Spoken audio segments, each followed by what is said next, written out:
ఈరోజు ప్రగతిశీల ప్రయాస విద్యార్థి సంఘం ఆంధ్రప్రదేశ్ రాష్ట్ర కమిటీ పిలుపు భాగంగా ఈరోజు నంద్యాల పట్టణ కమిటీ ఆధ్వర్యంలో నిరసన ధర్నా చేపట్టడం జరుగుతుంది.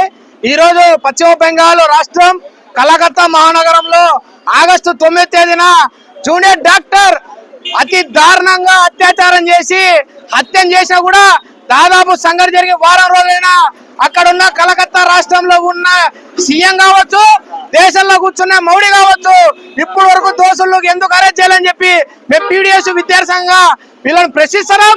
దేశవ్యాప్తంగా స్వాతంత్రం వచ్చిందని చెప్పి 78 సంవత్సరాలు వచ్చే వీళ్ళు దేశవ్యాప్తంగా నరేంద్ర మోడీ జెండావిష్కరణ చేశారు.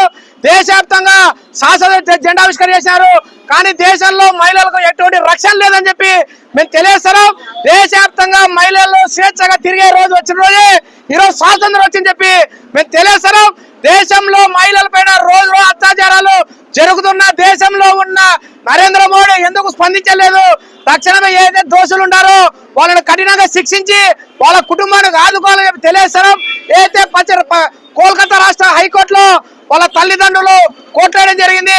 కోర్టు కూడా సిబిఐకు సిఐడికి అప్పచెప్పని చెప్పి డిమాండ్ చేసేది.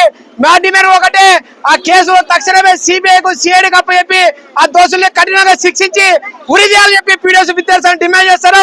దేశవ్యాప్తంగా ఎన్నో సంఘటనలు జరుగుతున్నా దేశంలో నరేంద్ర మోడీ కావచ్చు, అమిత్ షా కావచ్చు, పశ్చిమ బెంగాల్ సీఎం కావచ్చు మాట్లాడకపోవడం చాలా బాధాకరం.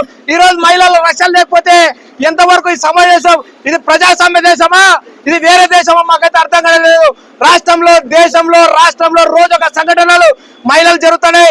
నిన్నగాక మొన్న ఒక 10 రోజుల ముందర ఒక 20 రోజుల ముందర నంది కొట్టుకోలో సంఘటన జరిగింది. కానీ చంద్రబాబు 10 లక్షల రూపాయలు నాన్ బేవాస ఇచ్చి చేయడం జరిగింది. తీవ్రంగా ఖండిస్తారు.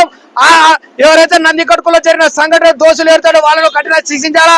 తక్షణమే ఆ కుటుంబం న్యాయం చేసేంత వరకు పోరాటాలు కొనసాగిస్తాం. దీన్ని దేశవ్యాప్తంగా బంద్ కూడా తొందరలో ఐక్య కార్యాచరణ ఆధ్వర్యంలో పిలిపిస్తామని చెప్పి పీడిఎస్ విద్యార్థి సంఘం తెలియజేస్తున్నాం. నా పేరు ఎస్ఎం రఫీ, పీడిఎస్ రాష్ట్ర అధ్యక్షులు. అరికట్టాలి మహిళల